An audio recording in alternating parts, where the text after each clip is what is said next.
remiss if not to thank Patty and Dee.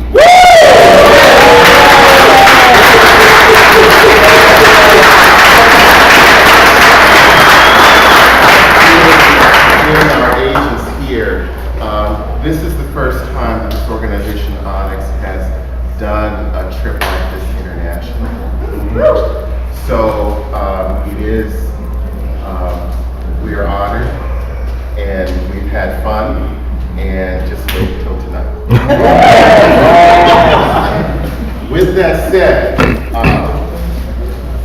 during this session, we want to introduce ourselves to you regarding who ONYX is, why we came to be, and I'm going to say to my panelists that it is no holds barred.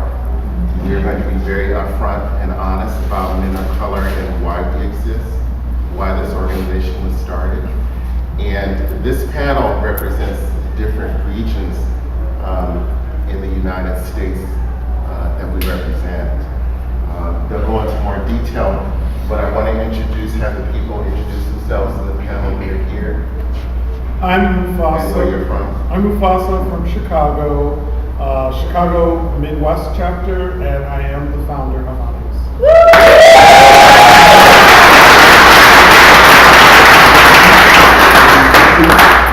I am Gerald Cooper, J. Phoenix ONYX. I am currently in Midwest, but I'm also in chapter formation for Great Lakes.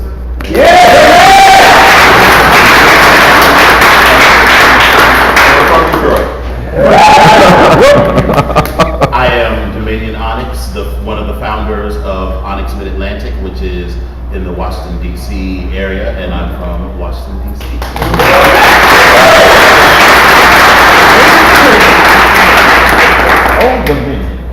I am Legionnaire. I am a long-standing member of the Midwest chapter, which started out in Chicago. And I live in Chicago.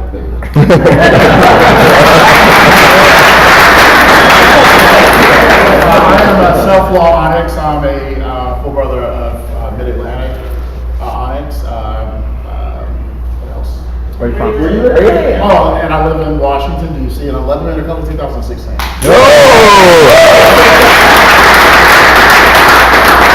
I am Jay Tobias Perry. I'm from Atlanta, Georgia. I'm part of the Southeast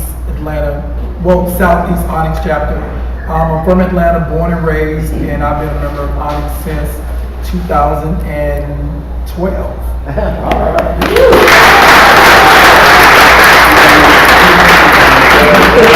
Not off the hook.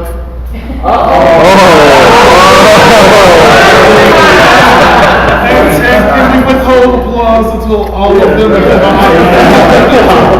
So we'll start with the first husband.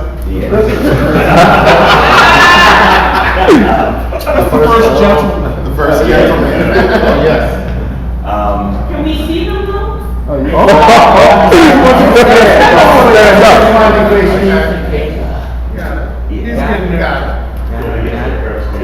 There we go.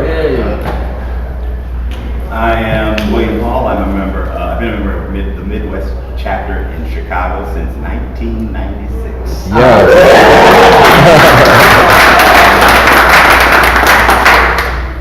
Just where you're from.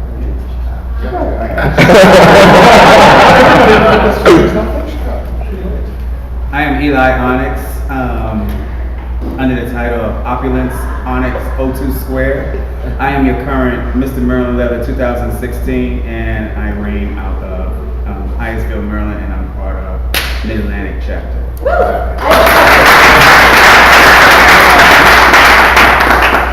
My name is Ramian Pierre. My personal pronouns are he, him, and his.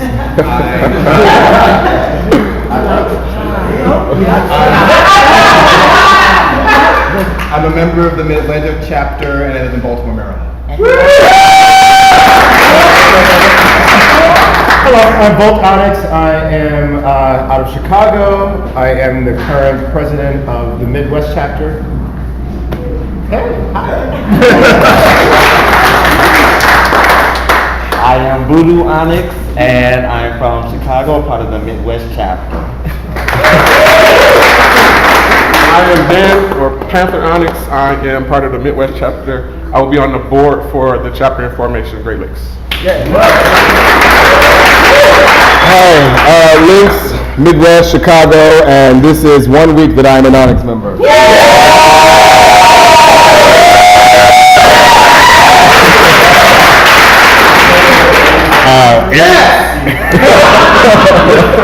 Aries Onyx, I live in Detroit. I'm a part of the Midwest chapter, and I'm also 1 week in.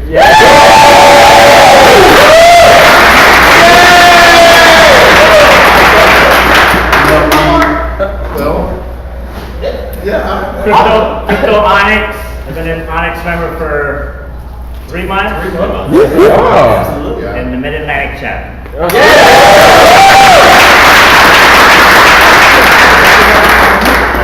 Excellent. Now, And our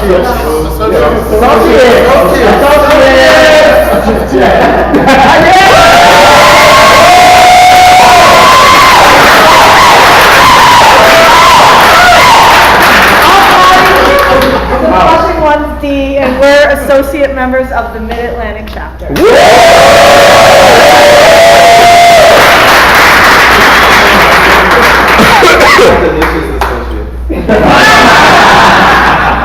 don't have any fun with these men.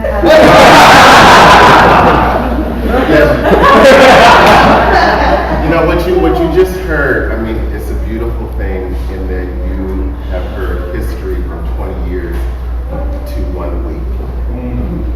And these are men that I can say that I love. It is something that is at the core of what we are about as Onyx members.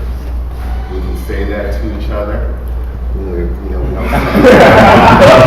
see each other all the time, but when we do, the love is there. And it doesn't have to be spoken, it's felt. And what I wanted to do is I'm going to start with obviously the founding fathers to explain why Onyx is in existence, how it came about, the environment to which it started. Because even to this day, we may get asked why we exist. And I think it's important to understand why.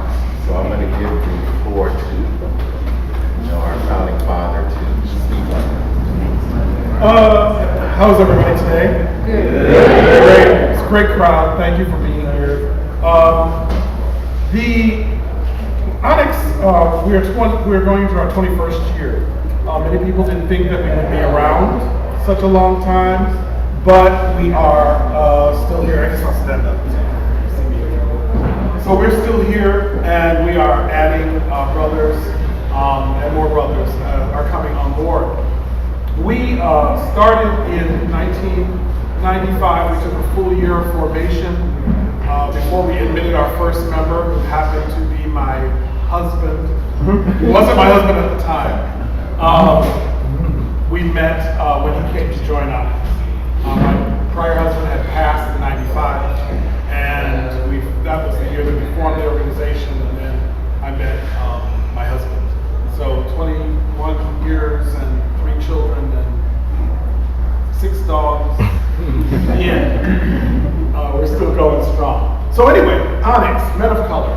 I started traveling in the leather community with another founding board member, and we started going to events across the country.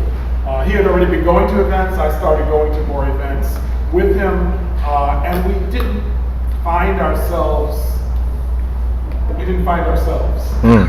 at a lot of the events. And we've met people, but we said there needs to be more of a connection. We need a club, or we need something, and we surveyed all the clubs in Chicago. There were like 13 at the time. There's like 2 now, or 1. There's 3 now.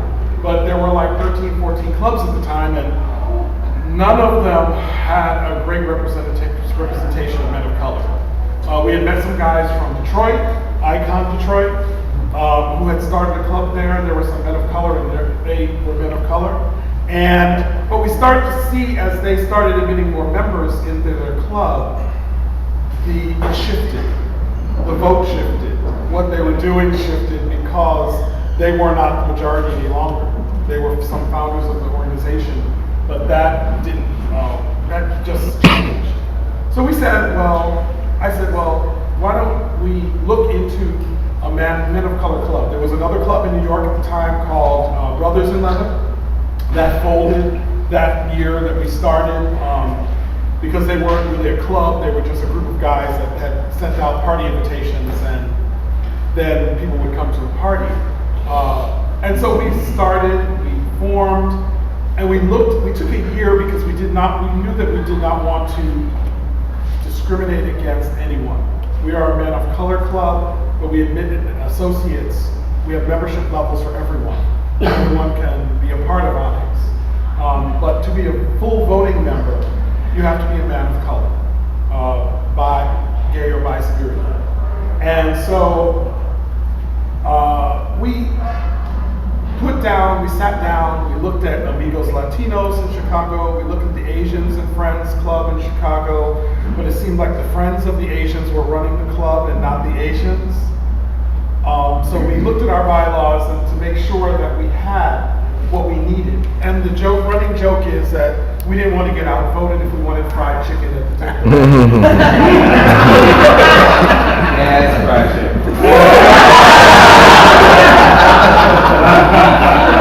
Or, we didn't want the music to change if we wanted a certain type of music at the dance at the banquet. And that's a running joke, but it's very true. And understanding that we bring issues to the table that are germane to men of color, and that we talk about that are germane to us, and understand that we are a bridge to the community. We are a part of the leather community, but we are a bridge for men of color who often walk into leather bars and don't see themselves. And a lot of times they still don't walk into leather bars, but they'll come to our meetings, or they'll come to our teach sessions, I always forget the To educate and cultivate hotness. Those are our educational sessions. Thank you, DC, Mid-Atlantic, for that moniker, which we've adopted nationally for our national education program. And so we know that the internet has been our best friend. We used to send out things snail mail, meet people at IML, meet people at MAL, and then we'd get their address, and then we'd write the newsletter, and we'd send it out. And we had Chicago and members across the country. Soon, members kind of got together in different cities and said, could we be a chapter? Well, there hadn't been another national kind of organization like this in leather. We thought Trident was, but the Trident chapters really have nothing to do with each other. They just take the name. So we had to create that. Atlanta came on board a few years later, along with DC and New York. Recently, we've had Southern California, Southwest come on board. Northern California is forming, and I'm proud to announce that our brother Ben will be leading the formation. Great Lakes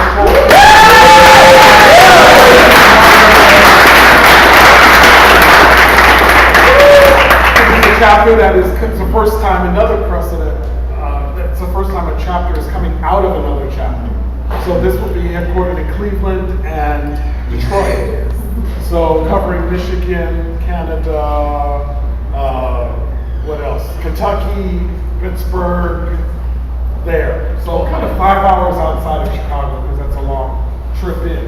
And so Chicago Midwest has parts of Indiana, parts of Ohio, not parts of Ohio, parts of Indiana, Michigan, Minnesota, Iowa, St. Louis, Kansas, Wisconsin. So we still have a large area ourselves. And we're still growing. We just crossed 16 brothers in the Midwest.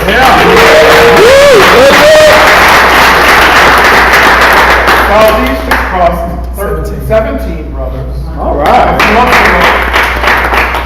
Mid-Atlantic crossed 6, 7. A few months ago.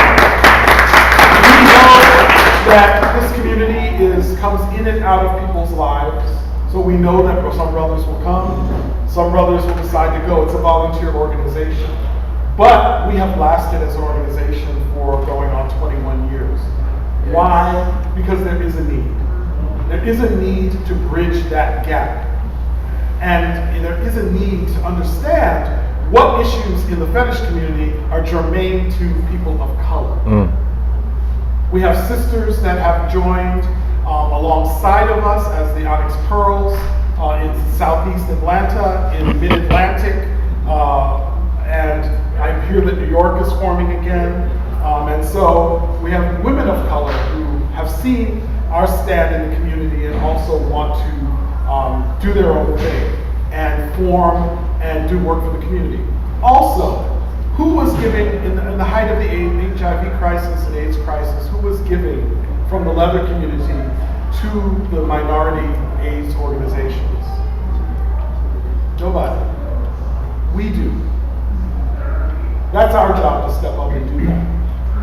To give to the youth organizations, to give to the homeless youth organizations, to give to the LGBT youth organizations, to give to youth shelters, to give to those charities, as well as the Leather Archives and Museum. We were the first brick there at the Leather Archives and Museum.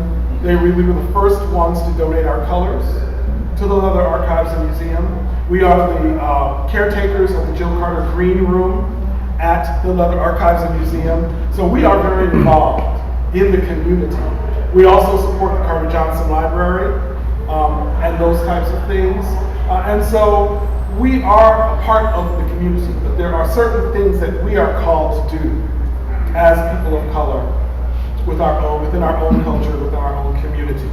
And so as we donate to the larger leather community, we also donate to local charities in the different areas that we have chapters and across the country. LA has hit the ground running.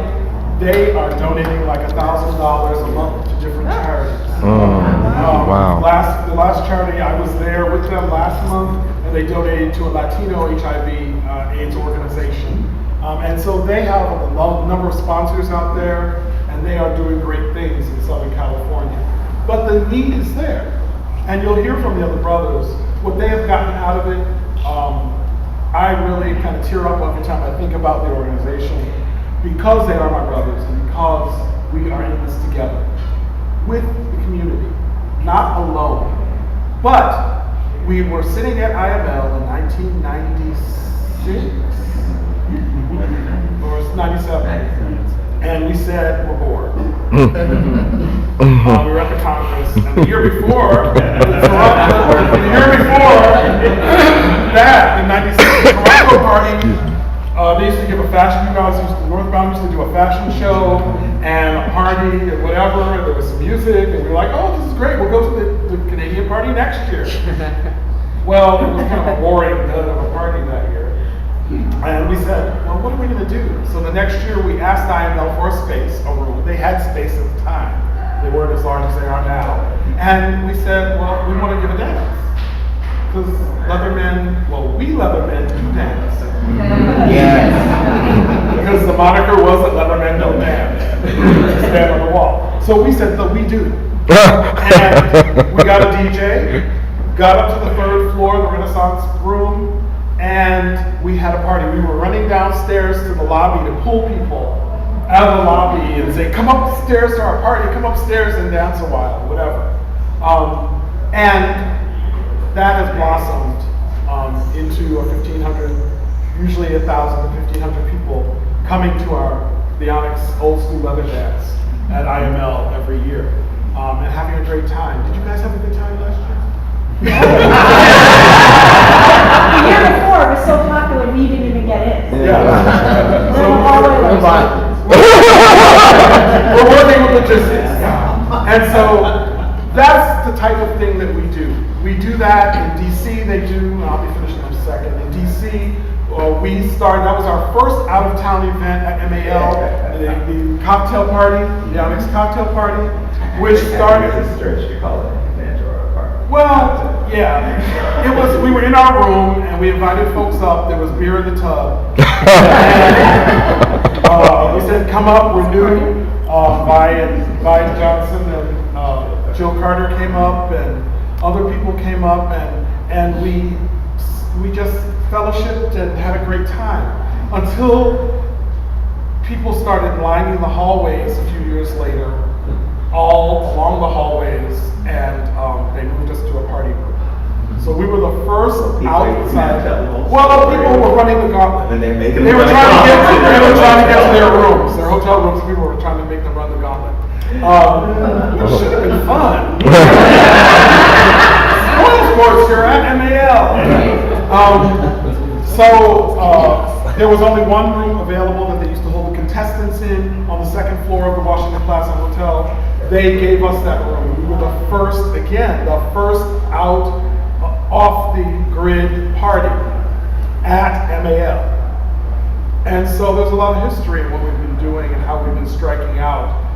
And now they've raised over $5,000 a year for charities at the cocktail party and gear auction at MAL. The Mid-Atlantic chapter has taken that over. Everything used to be out of Chicago. But as we've grown, the national events that we do, the chapters have stepped up and taken them over. And Blackout is our annual event. Well, it's not our annual, biannual event. We celebrated 20 years in Chicago last year. Next year, we're looking to Southeast is hosting us, hopefully in New Orleans. We do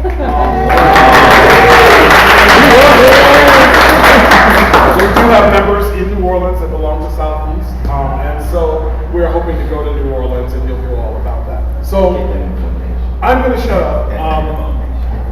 It's again, we have members who enter from their 20s to their 60s, finding a community. We are a community. We are a family. We fight, then we vote, then we drink,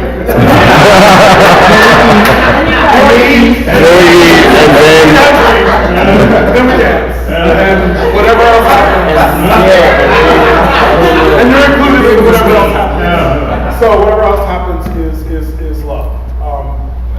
There's not going to ever be disagreements. We can't say that it's always sunshine. But we have people who have stepped up. We have Ramian, who is our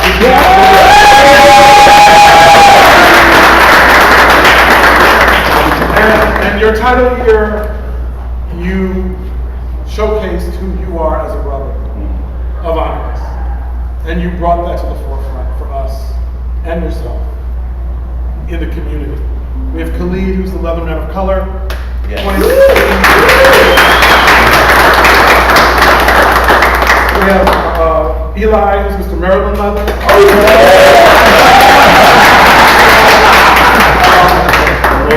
Both of these people were IMO contestants. Yeah. Yes. Last year. Yes, we have. So we're stepping up. Tobias was IML top 20. Mr. Southern Coastal States Leather.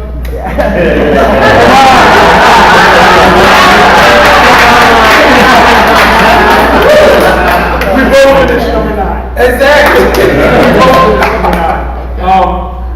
And I own that title. Why do I own that title? Why do we have that title? Mr. Ebony the Leather went away, but some years you just don't have representation on the stage because it's kind of whoever wins the titles wins the titles. But we kind of think we'll have at least one person there if we have a Leatherman of Color. And so that's why the title exists. He's been doing great work in the DC area. Yes. The contestant who wins does localized work in their area. And I really applaud you for being there and being out there. I'm going to shut up and I'll be here for questions. So you really understand the history, and we invite you to engage any of us during the time that we're still here in the weekend to answer any of your questions regarding ONYX, and actually our own personal journeys, which are really different. And now I want to go in because I want anyone from the panel to be specific as to what issues are, as you stated, germane to us as men of color that we are addressing that are not addressed in the leather community as a whole. Be very upfront. All right. I'm Tobias. I'm from Atlanta. It is the South, and unlike most places geographically in the United States, the South is just the South. It's what it is. I mean, you're raised like that. It's ingrained in you to see black or white, Republican, Democrat. Fuck that. It's really not about that. It's about you cultivating yourself as a person to not see color, but only to see a person. Because I met assholes who were white, I met assholes who were black. You have to strip away all of that and just only see the person. But as a man of color, and a man of color in leather, it has really been a journey. You know, I met Papa Mufasa in 2006, MAL, trying to get through the crowd to say hello, being an associate of Southeast since the beginning, since 1999. I met Rodney. Rodney mentored me all the way up into my title year, which was 13 years later. The South is just different. So as a leather man of color, it rings differently in my region. And I can only say that because Atlanta has 38 gay bars and establishments within the city. So you have a lot of them to choose from, but they're measured on whether or not they're a white bar, a black bar, Latino bar, or somewhat mixed. So it's a little bit different dynamic when it comes to people who look like me, sound like me, and think like me. So, with that being said, is that my journey has been different.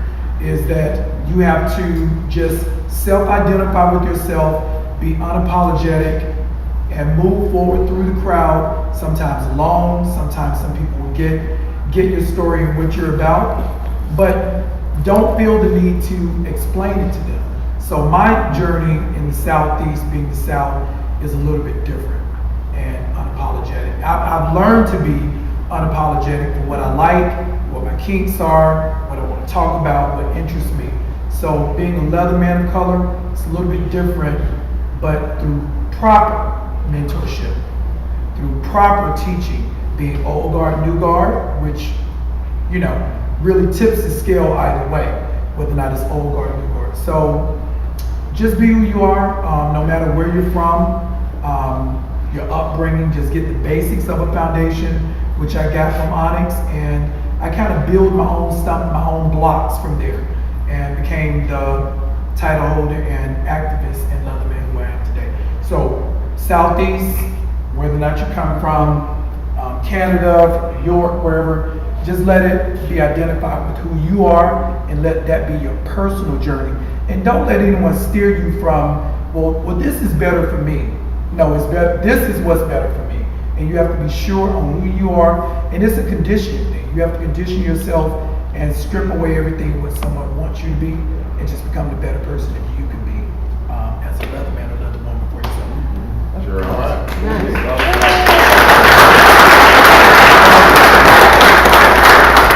So as he stated, I think there's different reasons. Stand up. Oh, God. First of all, I've been an associate I was an associate first, and I became a full brother as of last year. So thank you for taking over the reins, the new brothers. Thank you.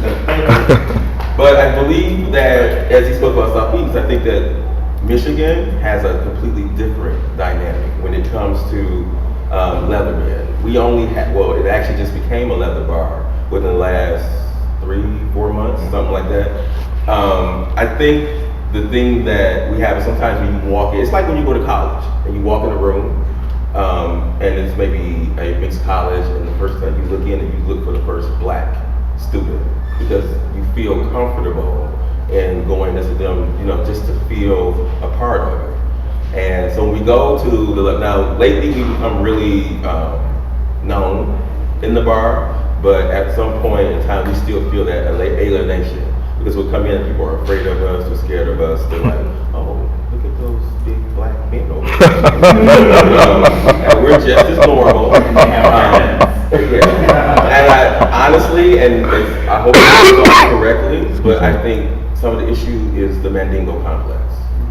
And for those who don't know what the Mandingo complex is, it's when black men are fetishized for having enormous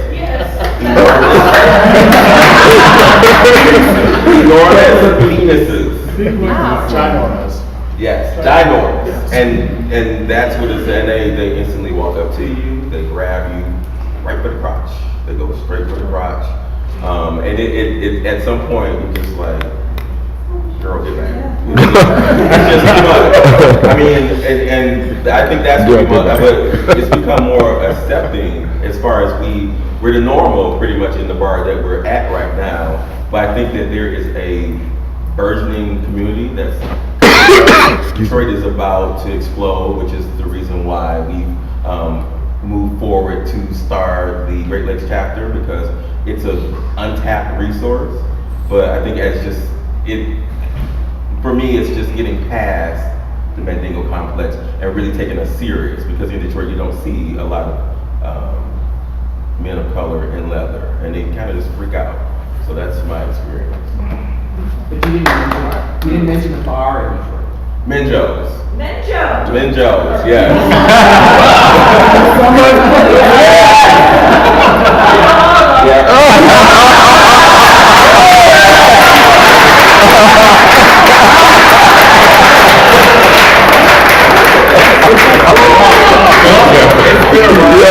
It's been around a long time.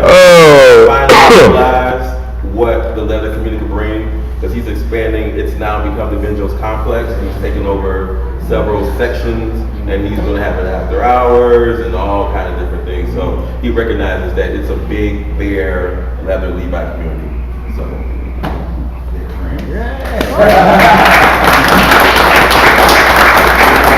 There's this commonality of us walking into a room and expecting and seeing that we are the only one. And I can say for my case, it's the Mandingo complex. It's also a complex of, because you're Mandingo, I don't want to deal with it. I can say that sometimes when we empower ourselves as men of color, it's also threatening to some people. And it's sort of, you can't win either way. I went to college in Cincinnati during the whole Maplethorpe drama. So I got baptized in college by, having to know who my allies are and who weren't. But there is this common thing of having to gird ourselves with strength to be able to navigate this. Because there are times we're not accepted because of our color. It is still happening today. But how we handle it is different, because we're walking in some strength. I want to, if any of the other panels had anything to add about any personal experience, but I also want to get into what has ONYX done to flip that script for you as Mother Dominion stands.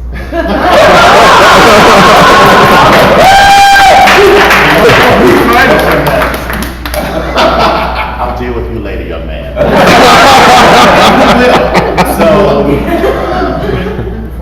Before you start, can I do one thing? Of course. I just want to recognize Cujo. Yes.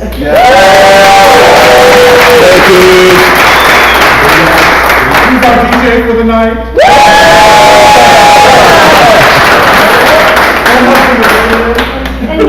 And Dee. His wives and husbands. And Reese, who's our associate from Winnipeg.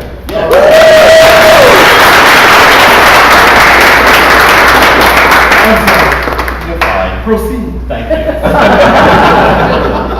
So the first time I went to a leather bar, they accused me of stealing. We went to, Rodney McCoy and I went to the DC Eagle, and the bartender followed us around and said, "You have to buy a drink or get out, and don't steal anything." And I was like, well, wait a minute, out of all of the people in this, first of all, anyone who knows me knows that there's nothing in there that I want.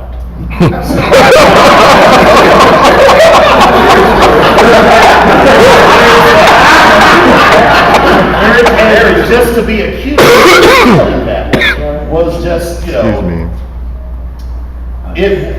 it didn't crush me, because that wouldn't crush me, but I know it would crush other people, and it has. And to this day, There are people who will not come, black people, Latino people, Asian people, who will not come to the DC Eagle because of the way that they were treated so many years ago, even though the management is completely different and everything about the bar is completely different. But that story that I just told you has been replicated so many times across the country. So we'll start there, but then go back to the day that I met my Brista. And my other Brista and my Brista.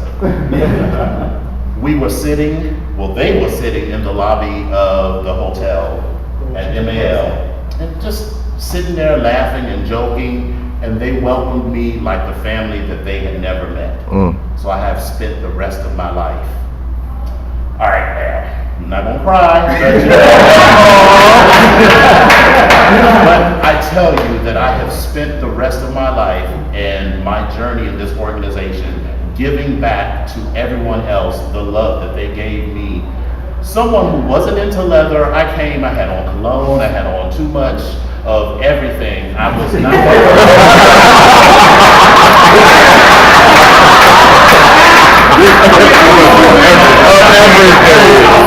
Everything. And they welcomed me, and they also didn't pressure me into anything. So that's something else that I give forward to other people. We provide that place of open arms. That's how we combat, things like what I experienced at the DC Eagle. We provide the place where you can be educated about whatever it is that you want to learn about, explore those things in a safe and non-threatening environment, and then be empowered to live your best life. We provide that so that there are people like Ramian, so that there are people like Eli, so that there are people like Khalid, because they may not realize it, but I was sitting in the audience when Ramian won IML, and I cannot tell you how many people came up to us afterwards and could see themselves, not just on the stage, but could see themselves in the community, because being on the stage at IML is one thing, but being in the community, being someone who is a Kingster, seeing their voice heard, seeing Eli get up and snap that whip when he did this year, and actually know that I can be that person. I can be exactly who I am and be cherished and be welcomed. So that's what we provide. That's what we provide not only to our full brothers, but to our associates, because it broke my heart the first time Patty told me about how when Rodney, our pledge master, came to her and asked her about her experience in leather, and she said that no man had ever come to her and asked her about that experience, because she's a leather woman. Woman, man, we're all part of the same family. And so that is what we bring. So just because you're not a full brother does not mean that you are not 100% valued in this organization and that you have something that we need and want.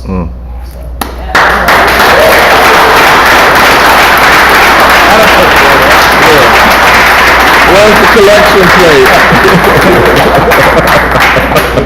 Get those baskets out. Get the baskets out.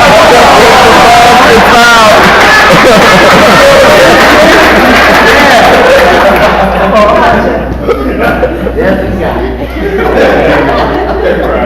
Follow that. Well, again, I'm Legionnaire Onyx.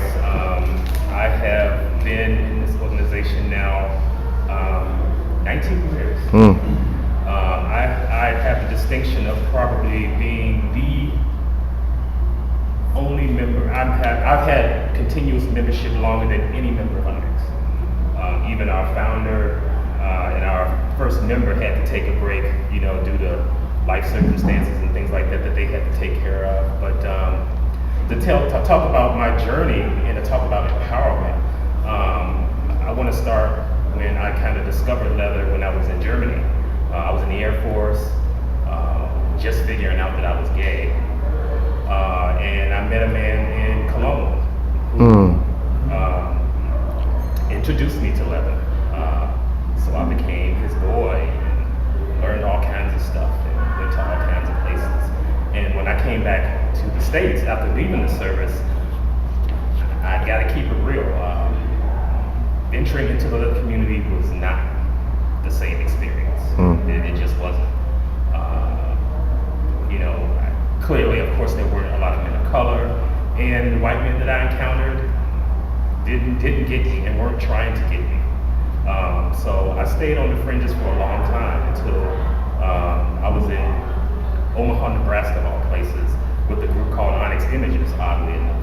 When I called home to my best friend who told me about this group of black men, you know, called ONYX, they were having this party and they were Leatherman and all this other stuff, so I had to come back and check these guys out. And I applied, I went to a meeting, applied for membership, and been here ever since.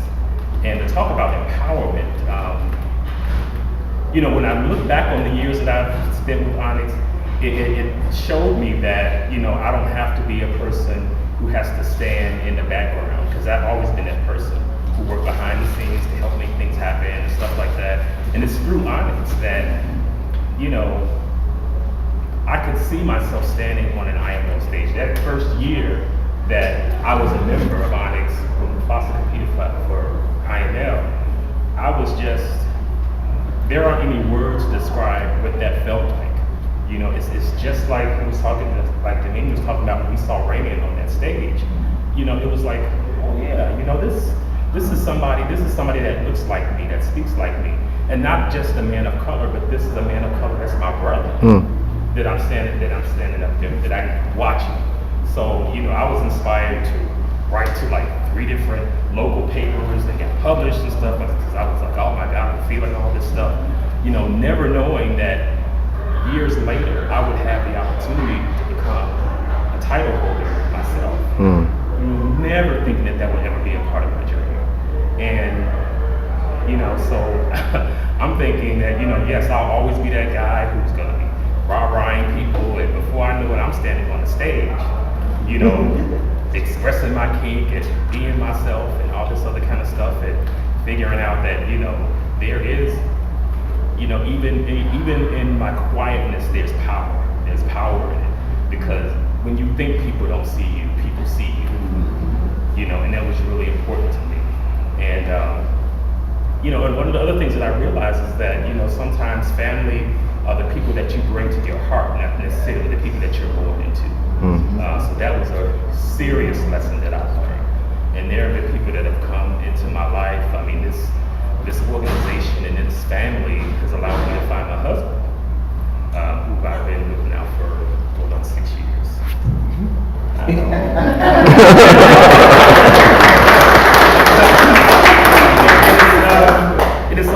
It's also taught me the importance of embracing everybody in the community, because a lot of times people thought that because we were an organization for men of color, we were somehow trying to stand apart from the community.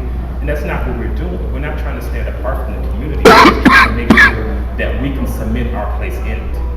And there are people that understand and believe in that. And that's why we make sure that people know that there's a place for everybody in ONYX. Everyone has a place in our mission. And that's why women are so important. Because when I first competed for a contest, it was a woman that was my mentor that judged me when I was in that contest. And to be a first-time contestant on a national contest, ABW, when it was back in DC, way back in the day, and to have her sitting on that panel as I was called, you know, second runner-up. There's no way to describe what that felt like, because she ran out from that stage.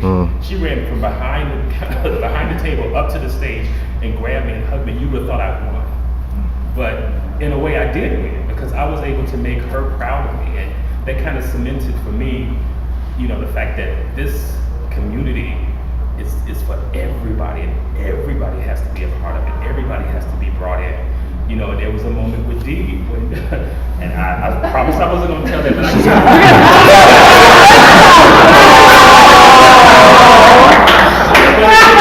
But again, it was one of those reminders of how, you know, how we really are a community at the end of the day. I mean, we were at a moment where we had some of our members who were experiencing IML for the first time.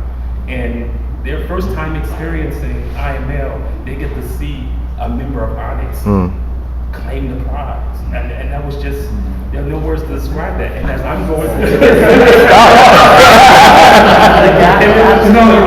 but as I was, going through all my emotions and hugging my brother and congratulating each other, Dee walked up to me. We didn't know each other, had never seen each other, and I'm going to pieces, and all she said was, baby, I know.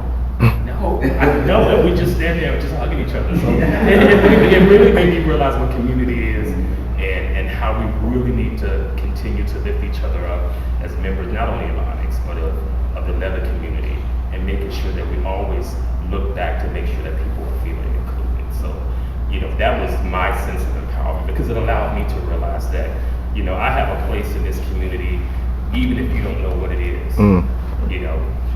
Stand up and ask me, because I'll tell you, because there was a time when I probably couldn't, but now I definitely can. And if you want to be a part of us, we'll make a place for you at the table.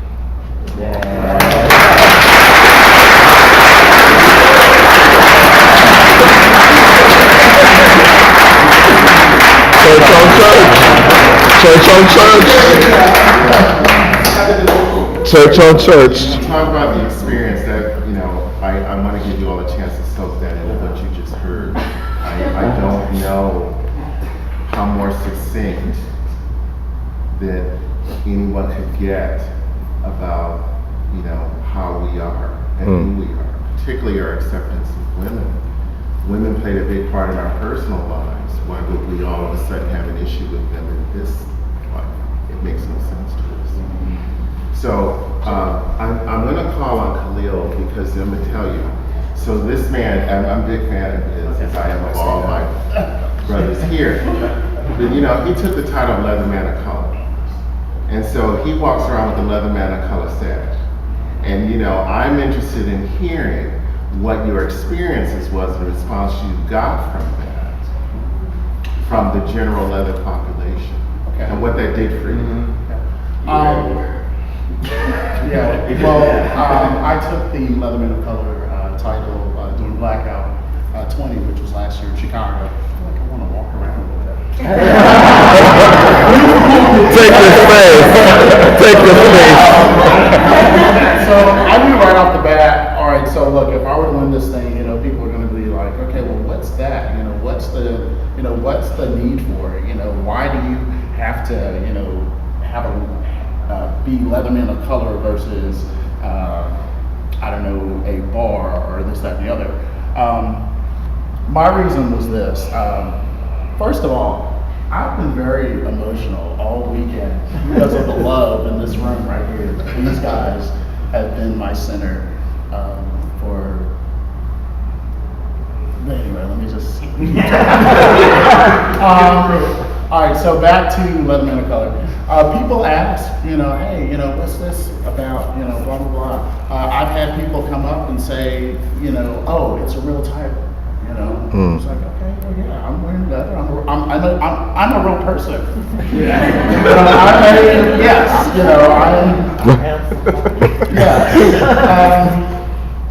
So that just kind of just really propelled me to really just, want to put the title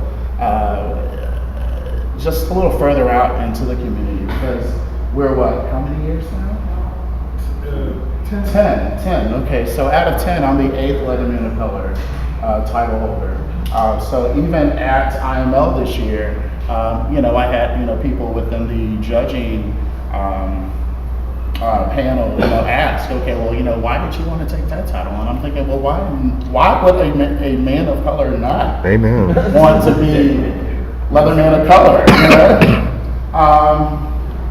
But having said all of that, it's been a great year. I've had a lot of support, a lot of sponsorship, because I explained to people the fact that it's a title that's young. It needs your support, because as Mufasa said, well, we might not always be represented on the stage, and that's okay. However, there might be someone out here that may need that affirmation. Having a title that really embodies who you are.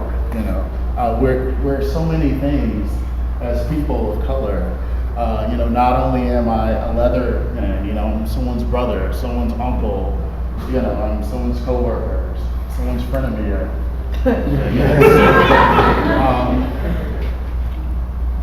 I'm just trying to process everything. This is wonderful. I mean, at times I've traveled by myself internationally and had a blast, but this is the first time I've done this with people that look like me, people that are relating, that I can relate to, and they can relate back to me. And I mean, again, this is just really made me emotional throughout the weekend, and it's really hard for me to just really wrap my mind around it, but I'm gonna sit down.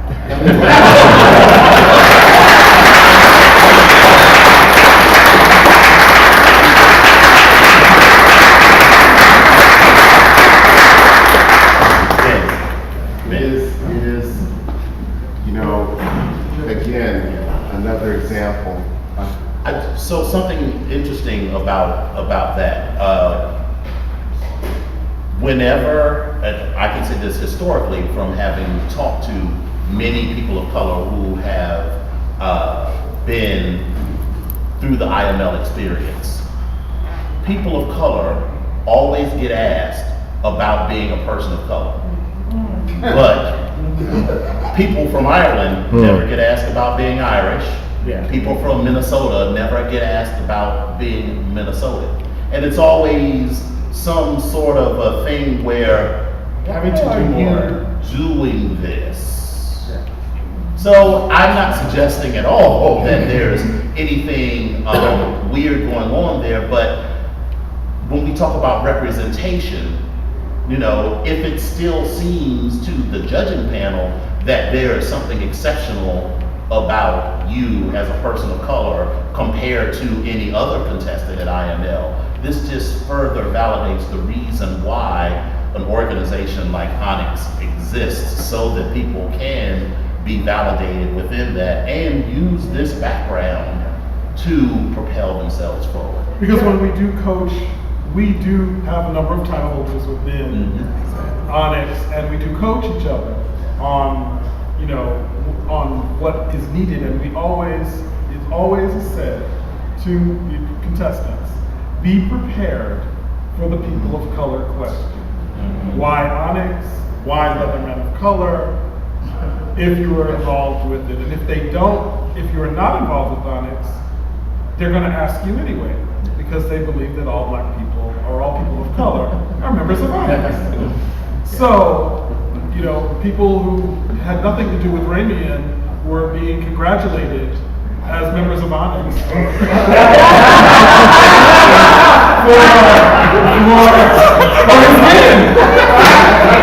I was a member of ONYX when Ramian won, even though I didn't submit an application. So, yes. And also, if Ramian kind of showed up at a bar without his sash, oftentimes he wouldn't be recognized as who he was, as Mr. IML. Until the next day when he wore the sash, it's like, oh yeah, you're him. You're that one. You're that one. And so we live that, and we understand that it exists, and we are here to support each other through that. Jarrell, well, when I got to speak, I didn't get to speak about my empowerment, because on this panel, I'm probably one of the newest members, and also to the kink environment. And when I say it's being a part of ONYX has been a life-changing experience. For those who know me, when I first came out in the bar, I stood next to my server. So vanilla. So vanilla. I was very vanilla. I stood next to my server with my head down most of the time. I did not move from his side. But as I progressed on and my journey began, I began to find out who I am. And so I've kind of exploded on the scene, probably a little bit too much.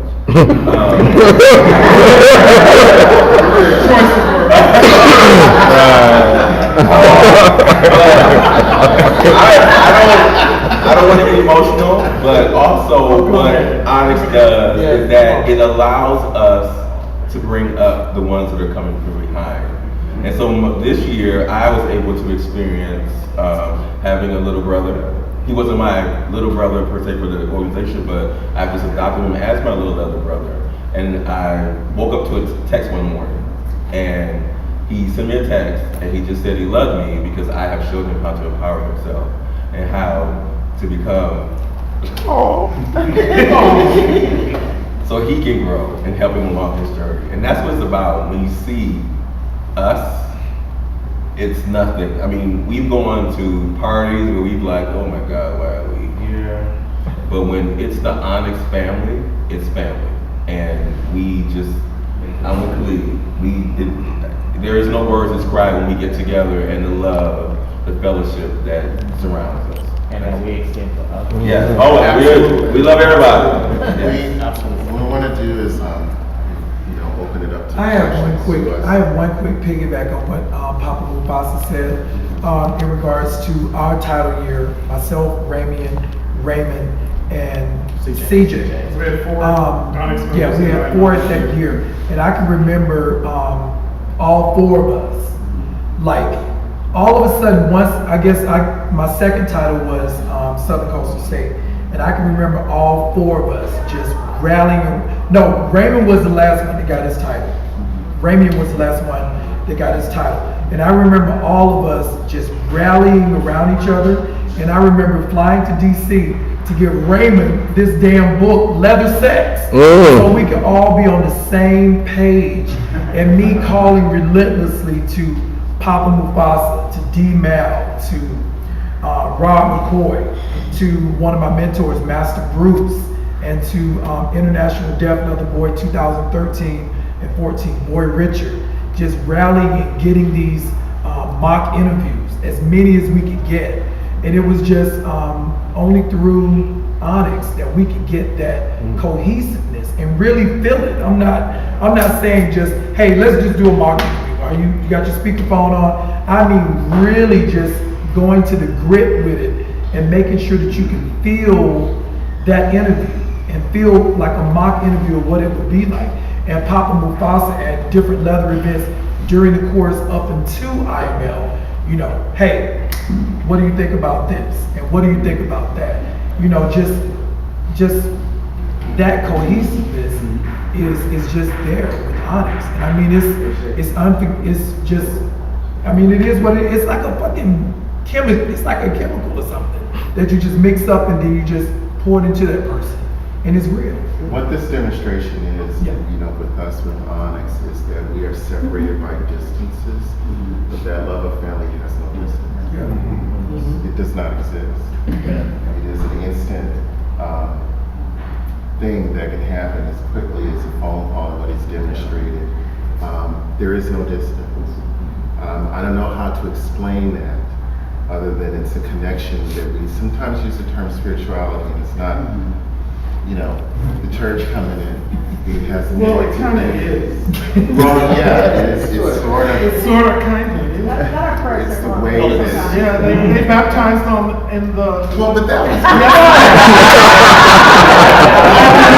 I'm talking to him and Piper.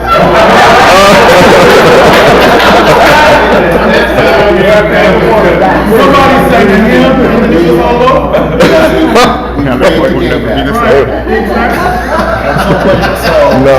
One of the things I think it is that because we can be honest with one another about those things that are the most intimate about us, that builds a bridge that allows us, that we can all stand on, but also it builds a bond between us. So if I can tell you the things that I like sexually, with no judgment, and have you accept all of those things and validate them, whether you're into them or not, that allows us to then talk about our family lives, talk about what's going on at work, talk about anything. And these people go from being our club brothers to the people that we don't spend time with because we have to, but because we want to. We spend time together.